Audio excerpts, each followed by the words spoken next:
Rebels.com here with four-star defensive back Jordan Hancock. Jordan, man, it's been kind of crazy because right when I came back from our last Rivals camp, I came from the airport to your high school to meet with you about your commitment to Clemson. And then here we are now, a month and a half or so later, and you guys have been out of school for over a month. You're done with your junior year. No spring practice. No spring game. Who knows when you guys can get back together and work out together as a team at North Gwinnett. It's been a crazy time, man. What's it been like for you and your family? Just more family time, spending time together, watching TV shows, watching movies, and so spending quality time with my family. When you talk about TV shows, is there certain shows you guys watch together, or you can admit if you watch a little, a little soft TV show, a little love and romance, it's okay to admit that. What do you guys go to? Right now we're watching Last Dance, the Michael Jordan documentary, and we really like it. So, yeah, I would say most of the country, especially people like us that love sports and live through sports, love that. I mean, I want to say, I'm a shoe guy. I love shoes. I know you like shoes. Yeah. If I remember correctly, you were wearing a pair of Jordans when I saw you at the school. Orange and black ones? I was wearing some ones. Yeah, I was wearing ones. How many pair of Jordans do you have? I'll say 15. Well, you got a favorite? Probably my Gamma 11s. Yeah, it's crazy, man, how those things just kind of live and continue to get better and better. I mean, the new colors and, bring back the old ones, the retro and stuff like that, man. It's I'm a shoe. My wife knows I'm a shoe junkie. That's definitely, colognes and shoes for me are big things for me. I need a haircut right now to go with my shoes. Oh, yeah, me too. Me too. You and I and Barrett talking about who had the better haircut when I was at school last time. Me by far. Mine is way better than Barrett's. He'd probably say the other way around, but probably. Who knows? What's it been like, I guess, for you? I know you put out not long ago. You really miss football on social media. What do you miss most about football? Getting physical and just playing football, because I'm just watching games over again on my iPad and on my iPhone and stuff. I just really want to get back on the field and cover routes, lock someone down. Your game really, improved and took, I think, a huge step from sophomore year to the end of your junior year. And one thing for me, knowing you for a while now, watching you play and develop at North Gwinnett was confidence. I think just seeing you play, watching you play as a sophomore, watching you play at the end of your junior year, to me, two different players, similar body, similar length. You gain a little bit of weight, gotten stronger, maybe improved technique. But I think the mental side, the confidence side, for me, improved as much, if not more than anything. Would you agree with that? Yeah, definitely, 100%. But what do you think took you to that next level confidence-wise? Personally, I think rankings definitely boost my confidence, and I know people are trying to, get the best of me during the play, so I know I have to bring 100% every time. I think we would typically text at some point after every game or two, whether it be that night or the next day, about who you defended, and you had, 2 pass breakups, nobody threw on you, or one reception for 7 yards. You had a pretty consistent year to really elevate. And I think the confidence side really played a role in that. Well, I know obviously workouts have been limited now for you guys. You can't be at the school and you can't be going through spring practice and stuff like that. What have you worked on the last 4 or 5 weeks to continue to elevate your game? What I worked on really is my press, my jam. So I get Josh, Bebe, and my brother and both of the Bebes for me to work on my press, because they're bigger guys. And so I can kick slide and get my hands on receivers. So that's what I really been working on. Yeah, the Bebe's definitely a bigger guy, man. Them guys came out yoked up, as receiver / hybrid out of North Gwinnett High School years ago. At that time, one going to, Missouri, and, had options everywhere. For sure. One thing about football that's, I think, just days ago that had folks excited about football was the NFL draft. You know, how much did you watch that? What was your thoughts on the first, virtual draft? And did you have your eye on any specific players or Clemson guys? How'd that go for you? Well, it went really well for me because, again, another thing of family time with the family watching TV and stuff. So we watched all 3 rounds, and who I really watched closely was, of course, A.J. Terrell and C.J. Henderson, because they kind of have my body type, and also Jeff Okudah, and I just like how they play. And first 20 picks, they're in the first 20 picks, so that was really cool. Yeah, what you think about the Falcons taking A.J. Terrell? Obviously a hometown kid. I covered him at Westlake High School in Atlanta.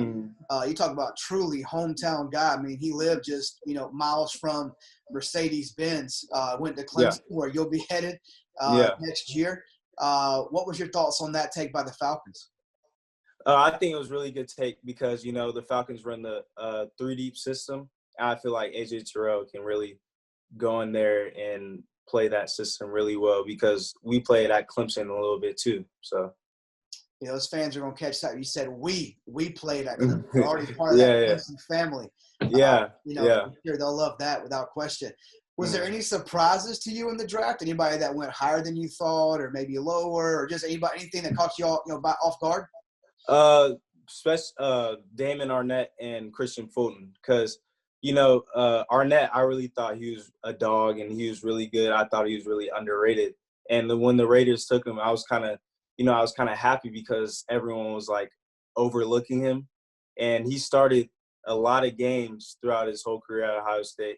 And also for Christian Fulton, he had one of the highest percentages on covering defenders. He went up against He went up against like star receivers in the SEC West, and he kind of dropped really low. And he ran a good 40, so that really surprised me. Yeah, sometimes it works out, man. They drop down, play for maybe a better team that closer to winning and stuff like that. I know the biggest thing, the money's different, obviously, but you get to play maybe with better teammates and better team overall from a winning percentage goes anyway. I know one thing about football you love is also Madden. You're a PS4 guy. Before you got on this call with me, you were playing Madden. Your team you go to is the Baltimore Ravens. We were talking about that off camera. And, I played my 10-year-old in that game a few times. And I do like Baltimore as well. But, man, Lamar Jackson has to do something about the fumbles, man. I can run about 200 yards with him in a game, but I'll fumble 8 times and I might lose like 49-42, a shootout or something like that. Yeah. What draws you to the Baltimore Ravens in Madden? Lamar Jackson, because he's really unstoppable. If you know how to slide, you're gonna win the game. Obviously, I need some help with that. I need you to help me out. Yeah, you got like tap square, tap X, or something like that. Yeah, so that. And also the Ravens DB, the DB core, I can send out like man blitzes and all that because I know the back end is going to hold their own. So that's kind of my scheme when I play Madden with the Ravens. How much would you say you play Madden? Is that every day right now with all the free time that you have? I mean, how many games you play a day?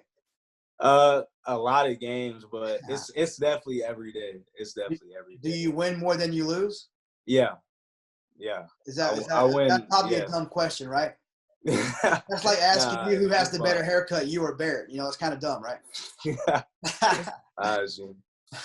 So let's go to Clemson a little bit. Obviously, things didn't go the way you thought, or we thought in general they were going to go once you committed. Probably want to get back up there pretty soon.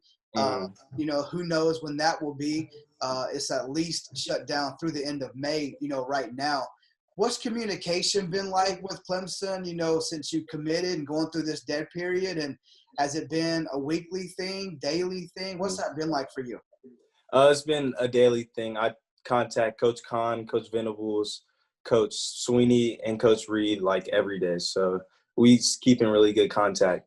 And we just talk football and life, and et cetera. So. Are they still recruiting you at all, or is that kind of a thing of the past? I mean, you're committed. Now, an unusual thing really for Clemson. Corey Foreman just decommitted from Clemson. That doesn't happen very often under Dabo Swinney. But we know the rule there. If you're committed, don't visit other schools. And, I think that was kind of his thing. Want to check out other places to make sure of his decision. But with you, is it more of just building that relationship? Is there still some recruiting going on?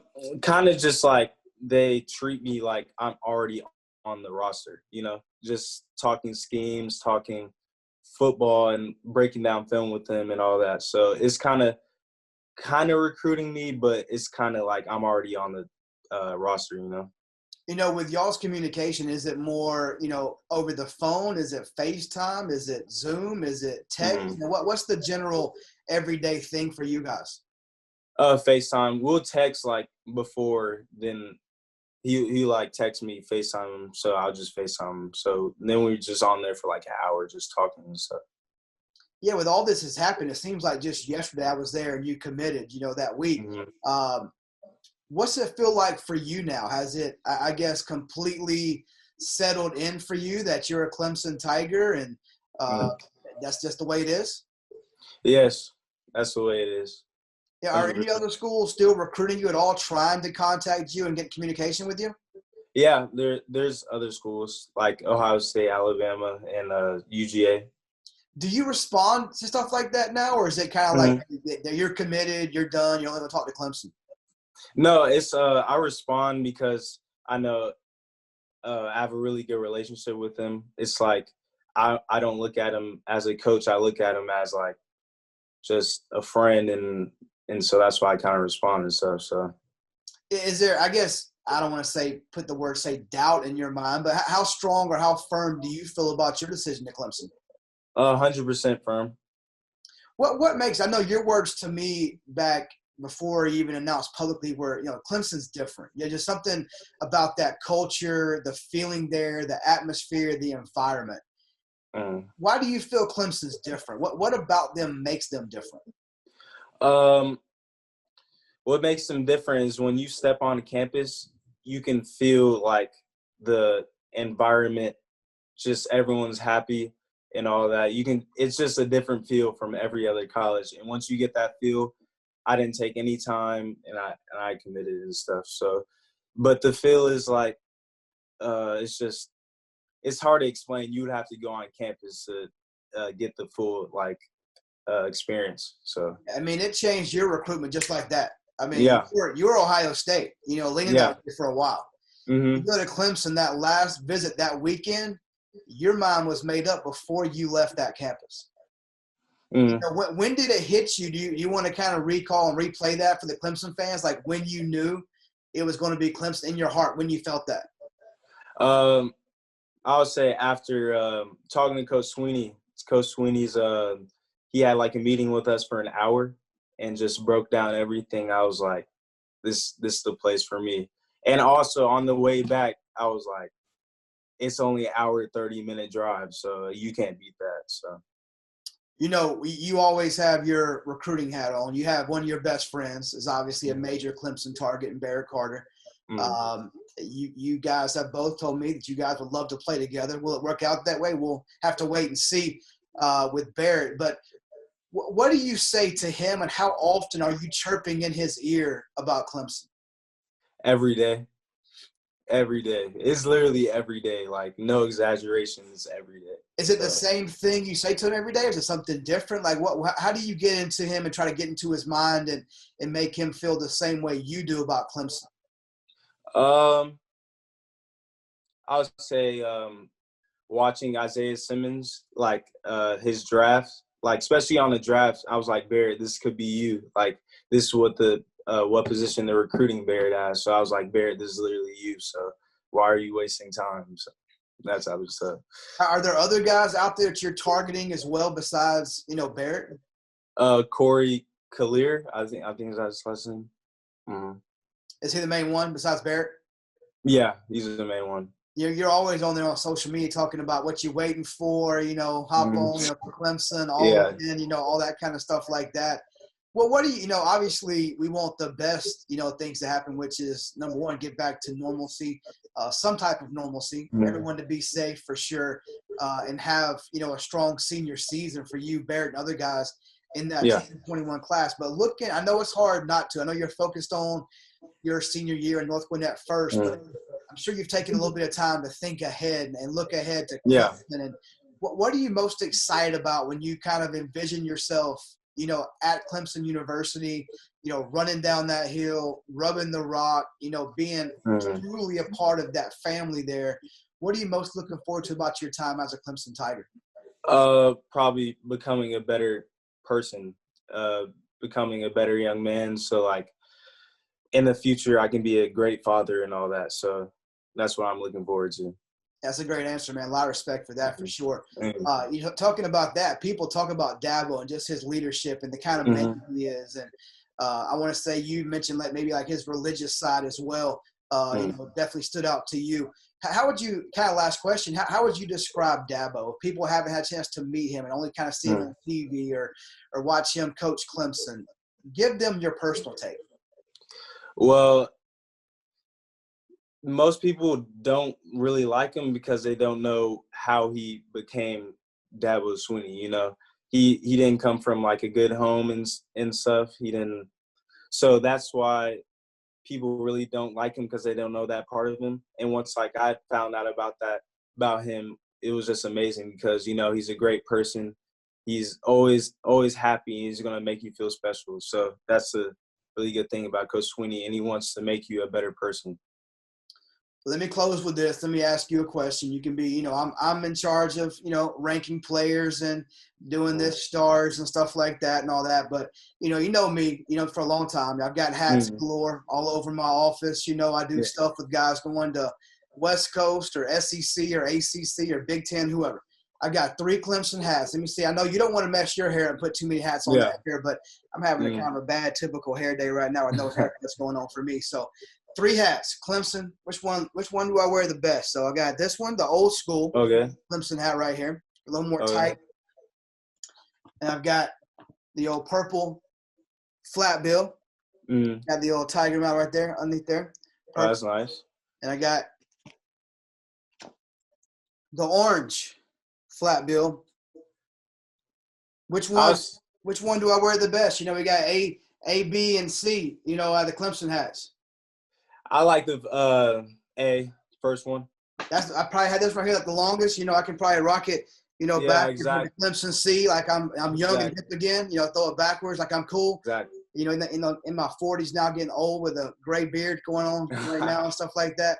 Well, Jordan, it's always a pleasure, man. I know you guys have a lot going on with your family, and hopefully the world can become a much better and safer place for all of us. I can't wait to get back out there to Swanee, to the north, to see you, Barrett, and all your teammates at North Gwinnett, Coach Stewart, and everybody involved there. It's always a pleasure talking to you, man. Be blessed and stay safe. You too. Thank you.